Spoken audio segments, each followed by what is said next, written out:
नमस्कार प्रिय दर्शकों, हाजिर हूँ मैं। आज देखिए 14 अक्टूबर सर्वपितृ अमावस्या के दिन अपने पितरों का श्राद्ध कैसे करें। भाई आज सर्वपितृ अमावस्या है, पितरों की अंतिम विदाई है। इस दिन क्या करना चाहिए, क्या नहीं करना चाहिए, पितरों के निमित्त कौन सा ऐसा उपाय करें जिससे कि वे प्रसन्न होकर हमें आशीर्वाद देते हुए पितृलोक को जाए। 15 दिन पितृ हमारी इस धरती पर रहे, हमने उनके लिए कभी श्राद्ध किया कभी नहीं। कुछ लोग होते हैं कि इन्हें अपने पिता माता की तिथि पता होती है, वे श्राद्ध करते हैं। कुछ लोगों को नहीं पता होती है कि अपने माता पिता की तिथि कब है, तो वे श्राद्ध नहीं कर पाते। वे सोचते हैं कि कब करें और सही जानकारी कोई नहीं दे पाता। और इस पितृ अमावस्या के दिन क्या करना चाहिए, आइए इन सभी बातों पर चर्चा करें।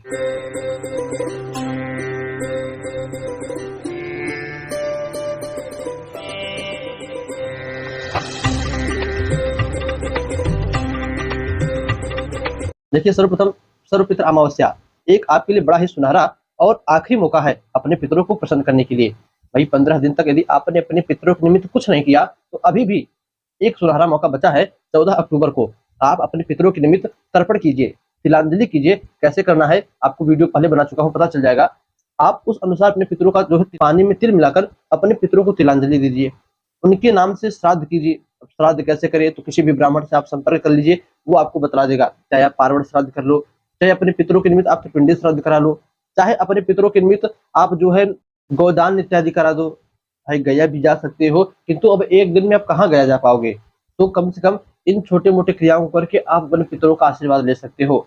नहीं श्राद्ध कर पाते तब किसी ब्राह्मण को बुलाकर अपने घर पर भोजन करवा दो उस दिन जिस दिन अमावस्या तिथि है। अच्छा, अमावस्या तिथि कब तक है, तो देखिए 14 अक्टूबर को रात 10:54 तक अमावस्या तिथि है। तो आप दिन भर आराम से पितरों का पूजन कीजिए, कोई दुविधा वाली बात नहीं है। फिर 15 तारीख से नवरात्र लग जा रहा है। नवरात्र कब कैसे है, किस दिन उसका जो कलश बिठा है, क्या, ये वीडियो कल आएगी 7 बजे, आप देख लीजिएगा। आज की इस वीडियो में सिर्फ पितरों की बात करेंगे। तो भैया पितरों के निमित्त आप ब्राह्मण भोजन करवा सकते हो, श्राद्ध करवा सकते हो। अब देखिए कुछ लोग को ब्राह्मण भी नहीं मिलते कि पंडित जी कहाँ मिले उन्हें भोजन करावें, तो आप एक बढ़िया थाली निकालिए, उस पर जितने भी घर में भोजन बने हो सब कुछ। इस दिन तो माताएं बहनें घर में और भी कुछ ज्यादा एक्स्ट्रा बनाती है, पुलाव हो गया, अनेक प्रकार के और भी पकवान हो गए जो बनाती है पितरों के निमित्त। यदि आपके घर में ना बने, जो भी रोटी सब्जी चावल दाल पूरी जो भी बने, वही सब थोड़ा थोड़ा थाली में रखकर किसी जो है बाहर निकाल दीजिए या पंचबली कर दीजिए। सबसे अच्छा पंचबली क्या होता है उस पर भी आपको बतला दे। पंचबली में 5 जीवों को भोजन कराया जाता है। कौन कौन से 5 जीव, तो देखिए सर्वप्रथम सबसे पहले देवताओं को भोजन कराया जाता है।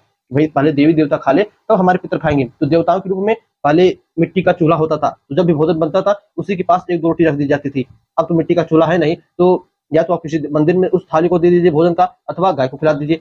पहला देवताओं के निमित्त। दूसरा तब नंबर आता है पितरों का, तो पितरों के रूप में कौवा हो गए, जो कौवे होते हैं उनको आप भोजन करा दीजिए। तीसरा गाय को, गाय के निमित्त भी 2-4 रोटी आप गाय को खिला दीजिए पितरों के निमित्त।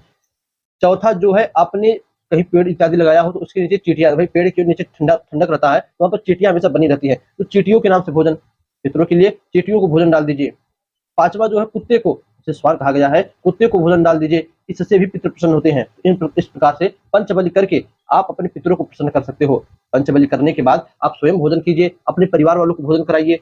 सभी को खाना खाने के बाद फिर शाम के समय, याद रखिएगा, शाम के समय जब थोड़ा बहुत अंधेरा छा जाए तब अपने पितरों के निमित्त अपने घर से दक्षिण दिशा में, क्योंकि भाई दक्षिण दिशा ही पितरों की दिशा कही गई है, तो अपने घर से दक्षिण दिशा में एक अगर देसी गाय का घी मिल जाए तो सबसे बढ़िया, नहीं तो किसी भी गाय का घी एक दिया बनाइए। अब दिया देखिए, दिया भी कैसे बनाए, मिट्टी की दिया ना हो, तब तब कैसे दिया हो, बोले आप आटा लीजिए। अच्छा, ये सब बात मैं अपने मन से निकाला, आपको पता होगा। यदि नए दर्शकों को बता दूं तो इस चैनल पर जो भी मैं वीडियो लाता हूँ सब किसी न किसी पुराण से, किसी इतिहास से, कहीं ना कहीं से ली रहती है। तो यह भी भविष्य पुराण के अंतर्गत से ली गई है यह बातें। तो पितरों के निमित्त जो है आप एक जो आटा होता है, गेहूं का आटा, उस आटे को थोड़ा सा सानिए, उसका दीपक बनाइए, उसका दिया बनाइए, उसी में बाती रखकर देसी गाय का घी रखिए। अपने घर से दक्षिण दिशा में, बाहर जाकर, बाहर जगह ना हो कहीं गांव के दक्षिण में, तो अपने छत पर आप दक्षिण दिशा के रुख कीजिए। यदि घर की बहुएं इस कार्य को करे तब तो सबसे अच्छा, न बहू कर पावे तो अपना पुत्र ही, पिता का पुत्र ही अपने पिता के निमित्त कर दे, तब भी सही पितर खुश हो जाते हैं। तो दीपक बनाइए, दीपक बनाने के बाद दक्षिण दिशा में उस दीपक को जलाइए, हाथ जोड़िए कि हे पितृदेव, हमने आपके निमित्त इन 15 दिनों में कुछ किया या नहीं किया हमें नहीं पता था, तो हमें क्षमा कीजिए। हमने ये कर्म किए, उसका फल आपको मिले, आप तृप्त हो, आप हमारे परिवार को आशीर्वाद दो, इस प्रकार प्रार्थना कीजिए। नहीं आपने कुछ किया है तो हाथ जोड़कर उनसे क्षमा मांगिए कि हमें कुछ नहीं पता था, हम ज्ञानी थे, हम अगली बार से प्रयास करेंगे कि आपके निमित्त कुछ अवश्य करें। इस प्रकार उनसे क्षमा मांगिए, उनसे आशीर्वाद मांगिए। भाई शास्त्रों में देवताओं की कृपा से बढ़कर पितरों की कृपा कही गई है। कहते हैं कि पितरों की कृपा जिसके ऊपर एक बार हो जाए, वह व्यक्ति यदि अथाह गरीब हो, याद रखिएगा, अथाह गरीब हो, फिर भी अपनी आजीविका चला लेता है। और इस कलयुग में भविष्य पुराण की ही बात है कि इस कलयुग में मनुष्य अपना पेट भर ले, वही सबसे बड़ी कहानी है। क्योंकि आप स्वयं देख रहे हो कि इस समय कमाई के लिए कितनी मारामारी लगी है, कितने लोग बेरोजगार पड़े हैं, नौकरी नहीं मिल रहा, आमदनी कहाँ से पता नहीं चल रहा, अपना पेट तो स्वयं लोग भर ही नहीं पा रहे। क्या था पहले, आप देखिए पहले घर का एक सदस्य कमाता था, पूरा घर बैठकर आराम से खाता था, और आजकल छोटे बच्चे से लेकर बड़ा बूढ़ा तक कमा रहा है, फिर भी किसी का पेट आराम से नहीं भर पा रहा।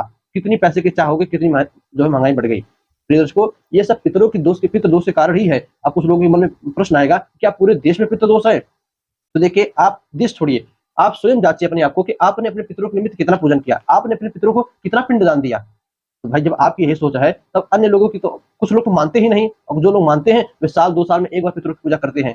तो पितरों की पूजा हमेशा करना चाहिए, ये सुनहरा मौका है। मैं फिर कहूंगा, आप पितरों के निमित्त इस बार सर्व पितरामावस्या के दिन उनके नाम से जल दीजिए, ब्राह्मण भोजन कराइए, श्राद्ध करवाइए। ना कुछ हो तो ये दीपक अवश्य जलाकर उनसे क्षमा मांगिएगा। प्रिय दर्शकों, यह एक छोटा सा मेरे पास विषय था, मुझे लगा आप लोगों से शेयर करूं, आप लोगों को बतलाऊं, इसका फायदा आपको उठाना चाहिए। मैंने कहा ना, देवताओं की कृपा से बढ़कर पितरों की कृपा होती है, तो पितरों की कृपा अवश्य लीजिएगा। तो बस आज के लिए इतना ही। यह उपाय आपको कैसा लगा कमेंट में अवश्य बताइएगा। इजाजत दीजिए, हमें पुनः मुलाकात होगी किसी नए वीडियो में। नए वीडियो क्या, कल का वीडियो। यदि नए चैनल पर है तो सब्सक्राइब कीजिए भाई। कल आएगा कि दुर्गा जी का जो नवरात्र आ रहा है, इसका शायद मुहूर्त कब है, पारण कब करना चाहिए, व्रत कब उठावे, कलश बिठाने का शुभ मुहूर्त क्या है, ये सभी विषयों में बात करेंगे। तुरंत सब्सक्राइब कीजिए, कल का वीडियो देखिए ठीक शाम 7 बजे। नमस्कार।